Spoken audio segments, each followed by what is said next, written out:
So, to wrap up our discussion of the Italian Renaissance, we've got to take a look at the primary form of theatrical criticism which came to prominence during this time, and that movement was known as the Neoclassical movement, or Neoclassicism. So this was a movement, it wasn't just aimed at theater. It focused on virtually all forms of artistic expression: literature, music, architecture, paintings, whatever. But basically it was a reaction to a lot of the new artistic movements that were springing up around the time. And as we know, whenever a new form of music or a new form of storytelling comes to prominence, it's just nature that the older generation will look at it and go, well, why do we need all this newfangled hoosafuzz? If it was good enough for the Greeks, it was good enough for me, and it's good enough for you. Of course, I wouldn't know anyone old and stodgy like that. Anyway, the Neoclassical movement sought to return art to the way it had been performed and presented primarily during the Greek era, but also a bit during the Romans. And we see this a lot in the Italian architecture and art of the time. So the Neoclassics were the first to impose real rules onto theater. Now, we discussed this a little bit with Horace. Horace had his set of rules, but the Neoclassics took those rules, expanded on them, and they actually made them binding. This was how theater had to be. Now, the question that comes up whenever I mention this is like, well, how could they police that? Well, it was actually relatively simple. What you got to remember is that during this time, there were not a lot of plays being written, and the ones that were being written were primarily being done as academic exercises. They were assignments that were given in universities. So just like when you are giving an assignment, you are given a rubric and you are given an assignment sheet that breaks everything down and tells you exactly what the criteria of that assignment is and exactly the steps you need to take in order to get the grade that you desire. Well, that's kind of what happened here. The Neoclassics came in, they created this long laundry list of rules that plays had to follow. And because they were primarily being written in universities or as academic exercises, people kind of accepted it as the way it needed to be. And this is going to be the trend we're going to see for quite some time.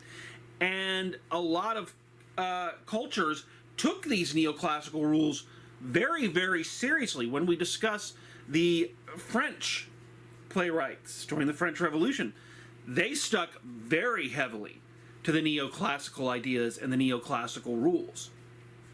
So what I'm going to share with you here today are just the basics that the neoclassics laid out. They had a huge list, but we are just going to hit some of the highlights. Some of these are going to sound very, very familiar. They are things that we discussed when we were talking about the Greek playwrights. They're things we discussed when we were talking about the Romans. So a lot of this is going to feel like we're retreading old ground, and we are. The thing that you have to remember is that now these are no longer taken as observations or helpful suggestions. Someone is writing these down and saying, this is the way it has to be. And if it is not, then your play doesn't get read, it doesn't get performed, you are mocked, you are outcast from the writing society. And at the time, that was a big deal. That was a status symbol, much in the same way having the fastest car or the newest cell phone is now. So people who were adamant about being taken seriously as artists had to follow these rules. That's just the way it was.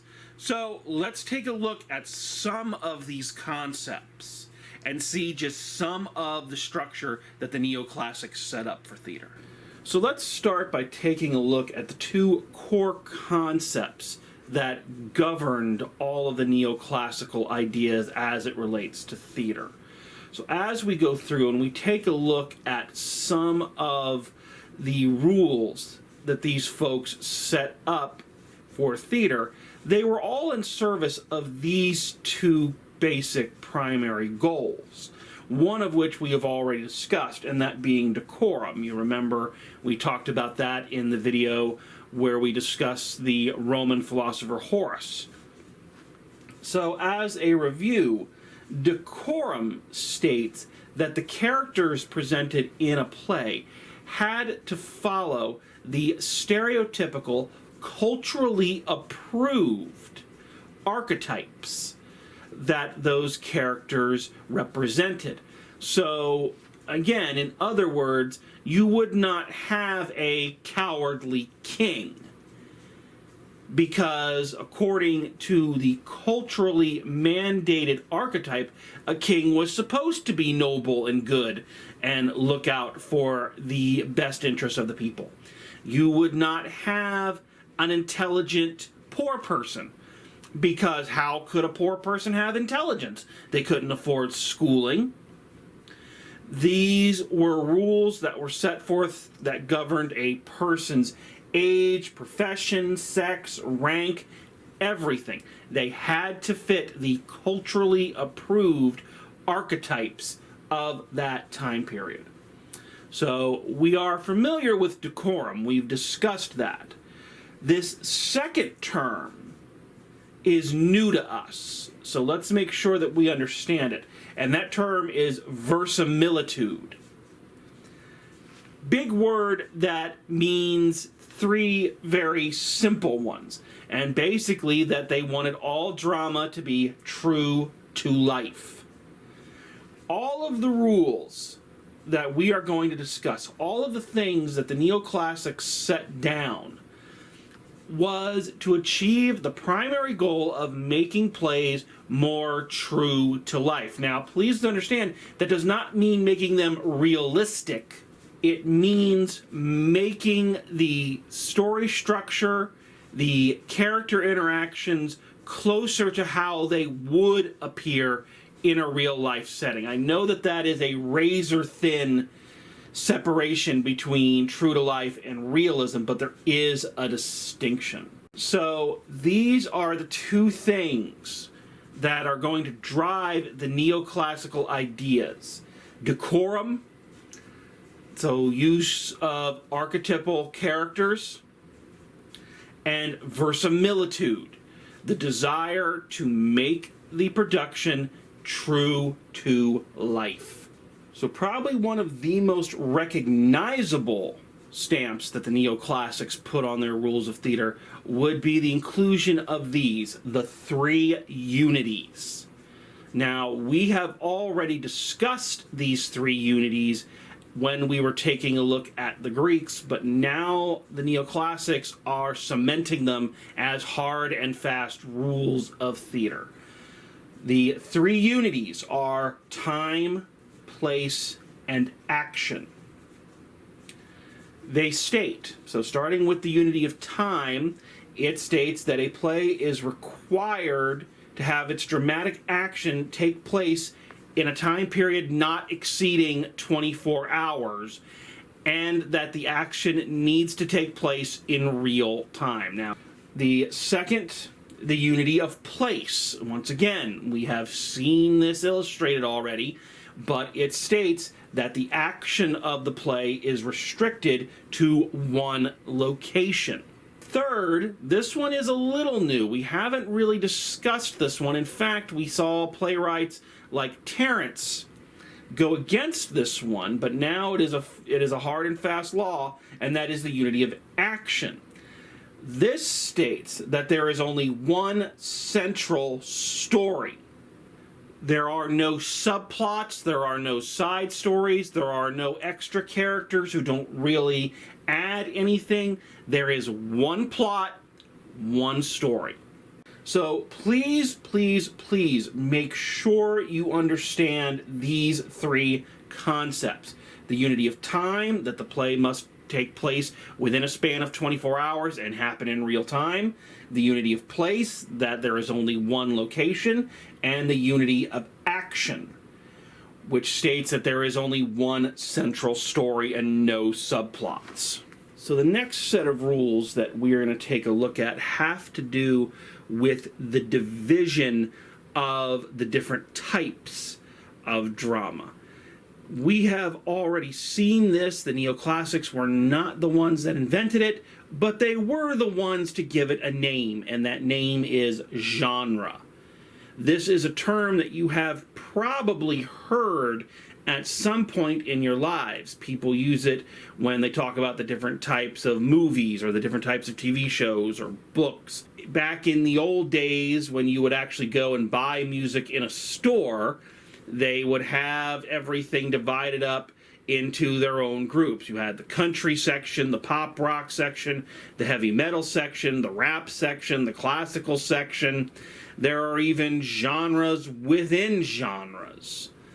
You look at country music and you have regular country, you have bluegrass country, so on and so forth.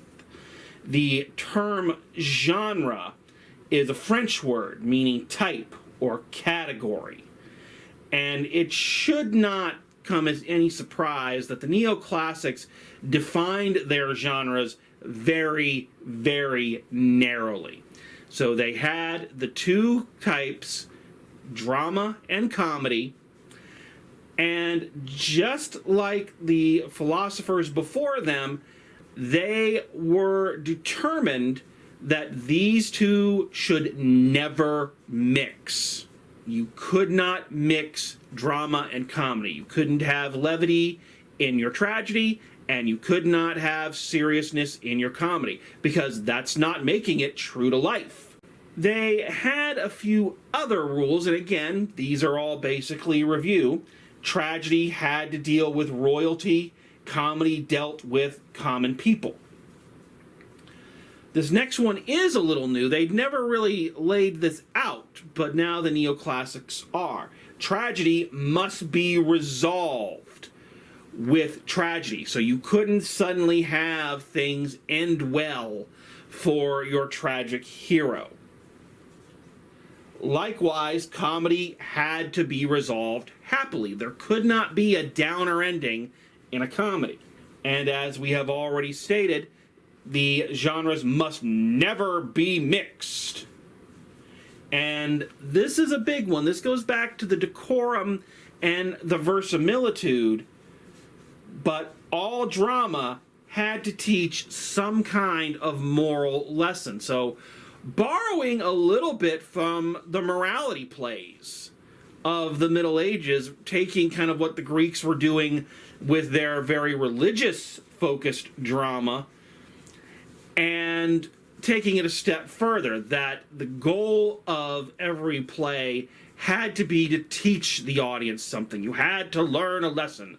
So all plays began sounding like the public service announcement that used to come on after 80s cartoons in order to justify the 30 minutes of violence and toy commercials you just watched. Just a couple of other basic rules that the neoclassics set down.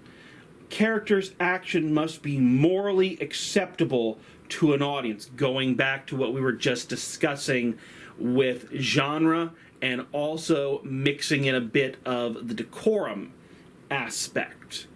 On stage, violence was forbidden. Now, we have already seen this with the Greeks, wherein none of the deaths, none of the gruesome fates that the characters ever met were ever seen by the audience. Well, now the neoclassics are making that a rule. You cannot show any kind of violence on stage.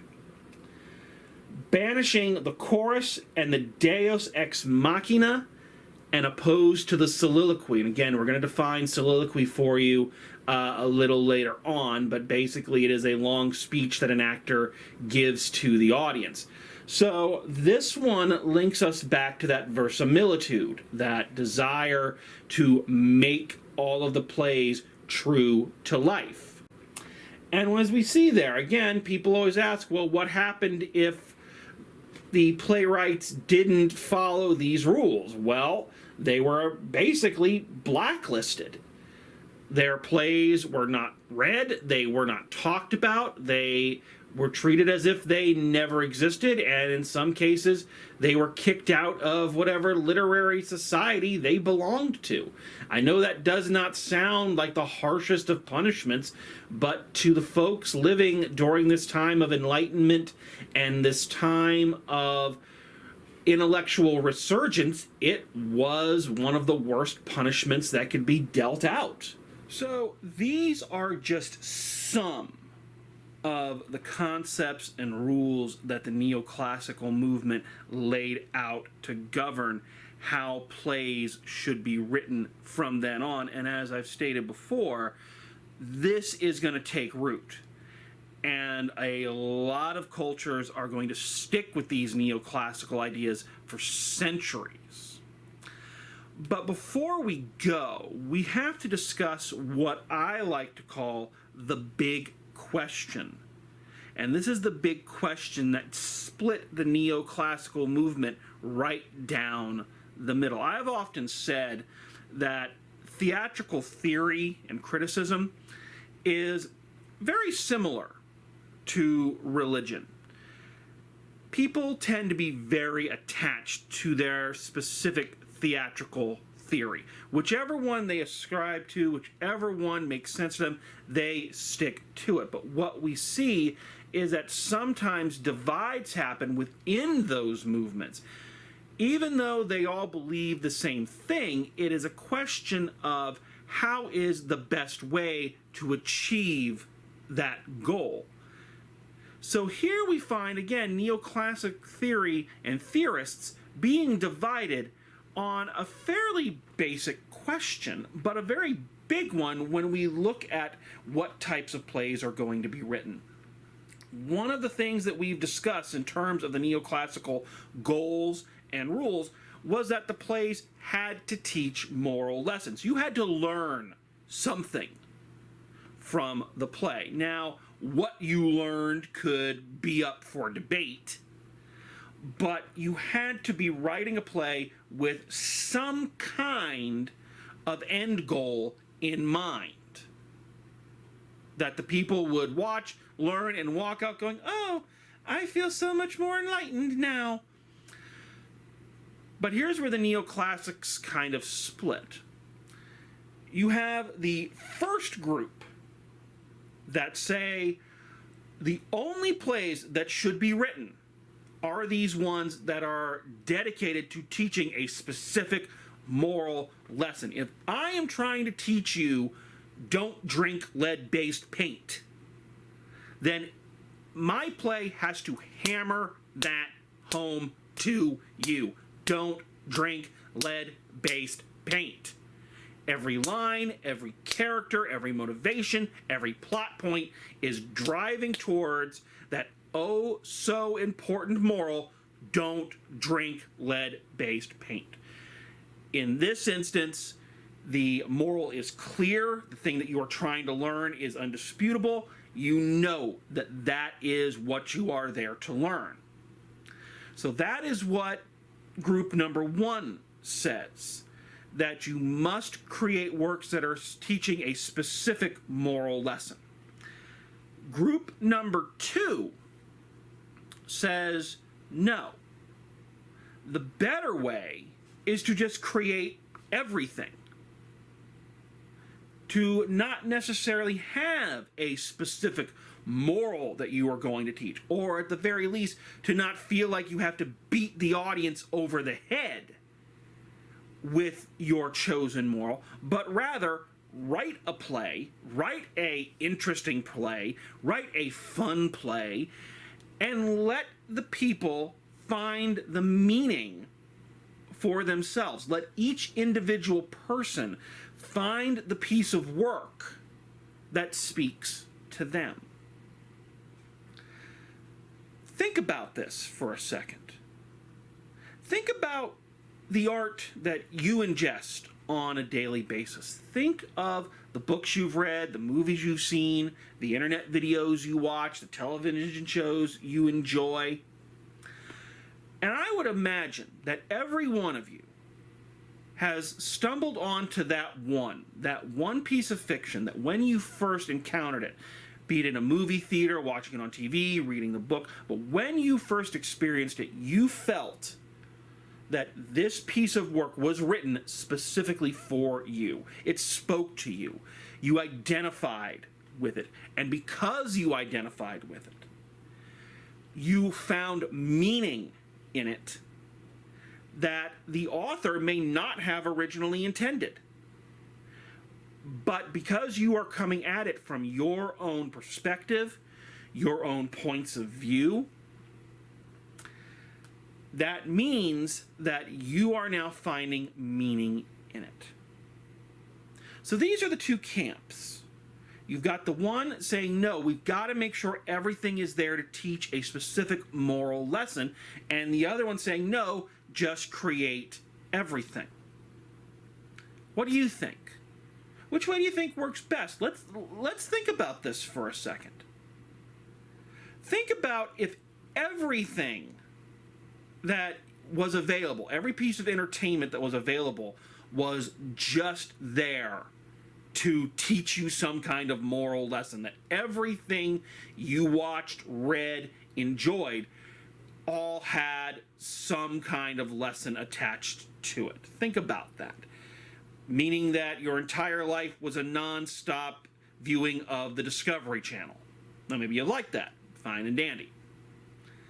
So with that, you can kind of see, well, that's going to get dull and that's going to get boring very quickly. So it seems like the other option is the more desirable, right? Create everything. Well, downside to that as well. Take a look at all of the forms of art that are out there now. Think about it. Think about how, especially in this day and age of streaming services, all of them having their own TV shows, all of them having, their own original programming. Think about all the YouTube videos, TikToks, Instagrams, whatever else. And ask yourself this honest question. How many of them really have any substance at all? Be honest. How many of them?